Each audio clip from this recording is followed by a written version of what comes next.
नमस्कार, आप देख रहे हैं रेवाड़ी अपडेट। लॉकडाउन 4 की शुरुआत हो गई है और इस दौरान मज़दूरों को सबसे ज़्यादा दिक्कतों का सामना करना पड़ रहा है। बड़े बड़े न्यूज़ चैनल, अखबार लगातार मज़दूरों की समस्या को दिखा रहे हैं कि किस कदर मज़दूर समस्याओं से जूझ रहे हैं। हमारे पास भी लगातार मज़दूरों की कॉल आ रही है जो अपनी समस्या बता रहे हैं कि जिस कंपनी में वो काम करते हैं, कंपनी जो संचालक है वो उनका वेतन नहीं दे रहे, उन्हें कंपनी से बाहर निकाल दिया गया है। जिस मकान में वो किराए पे रहते हैं वहाँ के मकान मालिक उनको किराए देने के लिए मजबूर कर रहे हैं और अगर वो घर जाना चाहते हैं तो प्रशासन उनको घर जाने की अनुमति नहीं दे रहे, क्योंकि बड़ी संख्या में जो प्रवासी लोग यहाँ रह रहे हैं उनको इस तरह की दिक्कतें आ रही हैं। अगर किसी को यूपी जाना है तो यूपी वो जा नहीं पा रहे हैं क्योंकि प्रशासन अनुमति नहीं दे रहा है। हालांकि जिला प्रशासन लगातार रजिस्ट्रेशन करके प्रवासी लोगों को उनके घरों तक भेज रहा है। दर्जन भर ट्रेन चलाई गई है, लगातार रोडवेज की बसें संचालित की जा रही है जो प्रवासी मजदूरों को उनके घरों तक भेज रही है। लेकिन फिर भी बड़ी संख्या में ऐसे लोग हैं जो पीड़ित हैं और लगातार सरकार से दरकार में है कि उनकी सुने और कोई समाधान निकाले।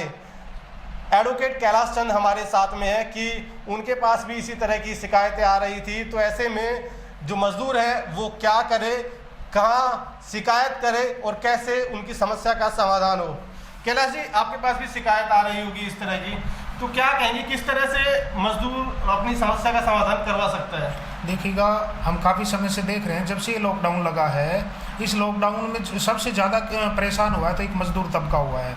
इसके अंदर हमने देखा काफ़ी कंपनियों से मज़दूरों को निकालने की भी बात सामने आई है। सैलरी उन्होंने मांगी है तो मालिकों ने कह दिया कि भाई हम आपको कंपनी से निकाल रहे हैं। तो ऐसी स्थिति में सबसे पहले तो कानून ये है कि कोई भी कंपनी संचालक इस तरह किसी को निकाल नहीं सकता और सैलरी उनको देनी पड़ेगी, क्योंकि जो ये महामारी है ये किसी की मर्जी से नहीं है। ना इसमें सरकार ने बार बार गाइडलाइन भी जारी की है कि किसी मजदूर को नहीं निकालना है और उनकी सैलरी दे।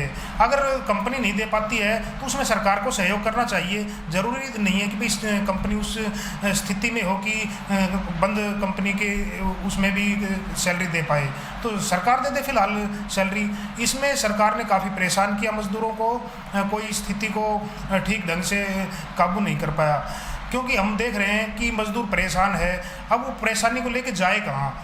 जितने भी देश में जिला मुख्यालय हैं, उपायुक्त हैं, पुलिस अधीक्षक महोदय हैं, उन कार्यालयों के अंदर ना तो अधिकारी बैठे हुए हैं, क्योंकि बहाना है कि भाई लॉकडाउन के अंदर हम आम जनता से नहीं मिल सकते। अब जनता जो मजदूर तबका है वो सबसे पहले समस्या, अधिकारी नहीं बैठे हुए हैं तो ये ऑनलाइन वगैरह शिकायत का प्रोसेस कहाँ से करे, क्योंकि ऑनलाइन होने के लिए मार्केट में कंप्यूटर के पास जाना पड़ेगा। कंप्यूटर है ही नहीं, मार्केट में बंद है, तो वो शिकायत किस माध्यम से करे? तो सबसे पहले सरकार ने ये करना चाहिए था कि सभी मुख्यालयों पे कोई काउंटर ऑनलाइन के लिए शुरू करना चाहिए था। जो भी शिकायत आए उसको ऑनलाइन करे और उसको ऑनलाइन समाधान करके उसको सुझाव दे, सूचना दे।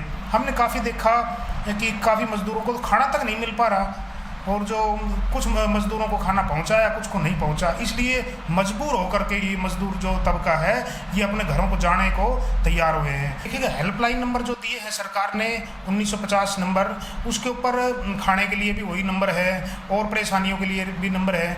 हमने देखा काफ़ी मज़दूर खाने के लिए भी फ़ोन कर रहे हैं और परेशानियों के लिए भी, परंतु वहाँ से उनका समाधान नहीं हो पा रहा।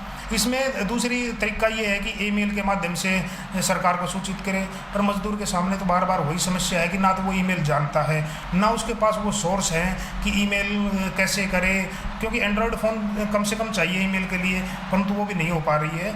तो अभी मुझे इसमें कुछ दिख नहीं रहा कि सरकार इसमें उचित कदम उठा रही है। कुछ सामाजिक लोग हैं जो उनके रजिस्ट्रेशन भी कर रहे हैं ईमेल के माध्यम से, उनकी सहायता के लिए सरकार को भेज भी रहे हैं। इसी प्रकार मैंने भी अपने नंबर जारी कर रखे हैं कि किसी की इस प्रकार समस्याएं हैं तो मुझे लिखित में वो बता दे या फ़ोन से बता दे, तो उसकी जो समस्या है वो हम सरकार तक पहुंचाएंगे।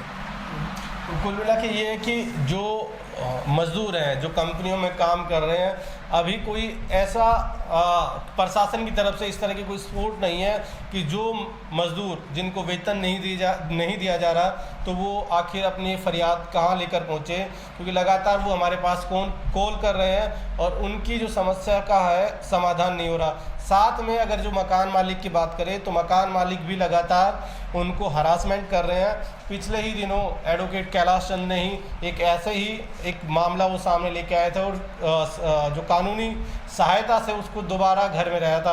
हालांकि सक्षम लोग भी ऐसा कर रहे हैं, क्योंकि जो पिछले दिनों जो मामला आया था वो दोनों जो पति पत्नी थे वो सरकारी नौकरी में थे और एक गरीब परिवार को उन्होंने किराए के चलते घर से बाहर निकाल दिया था। उनके घर की जो उसका कमरा था उसकी बिजली तक काट दी थी, तो उसके बाद जो कानूनी सहायता की गई और दोबारा उसको वो कमरा दिलाया गया जब तक कि लॉकडाउन ना खुले।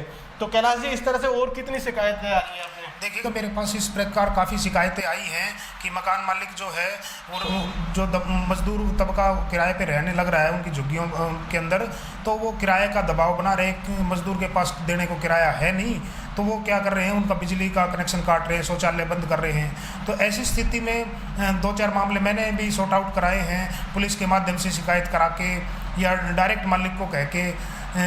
कुछ मालिक मान जाते, नहीं मानते तो फिर हम पुलिस का सहयोग लेके और उनका समाधान कराने की कोशिश करते हैं और कराए भी हैं। ऐसा नहीं है कि जो मजदूर हैं मजदूरों को जो दिखाया जा रहा है लगातार वही समस्या लगातार आ भी रही है। रेवाड़ी में भी वही समस्या आ रही है, क्योंकि घर जा नहीं पा रहे, जिस किराए के मकान में वो रहते हैं वहाँ उसको जो मकान मालिक है वो परेशान कर रहे हैं। हालांकि बड़ी संख्या में ऐसे लोग भी हैं जो मजबूर मजदूर हैं उनकी मदद कर रहे हैं और उनकी मदद के लिए लगातार हाथ आगे भी बढ़ा रहे हैं। पिछले दिनों हम देखा कि लगातार जो सामाजिक संस्थाएं हैं वो ऐसे लोगों को खाना भी खिला रही हैं और जो उनकी मूलभूत सुविधा है उसको पूरा करने की कोशिश भी कर रही है। लेकिन ज़रूरी है कि जिला प्रशासन की तरफ से, सरकार की तरफ से मज़दूरों के लिए कुछ ऐसा किया जाए कि उनको दिक्कत ना हो, जैसा कि जिनका वेतन नहीं दिया जा रहा उनको वेतन दिलाया जाए। और अगर ऐसी भी कोई शिकायत आती है जो मकान मालिक उनको परेशान करते हैं तो उसको लेकर भी कोई ऐसा अधिकारी नियुक्त करना चाहिए, कुछ ऐसा नंबर उन प्रशासन की तरफ से जारी करना चाहिए जहां उनकी समस्या का जो समाधान है वो हाथों हाथ किया जा सके।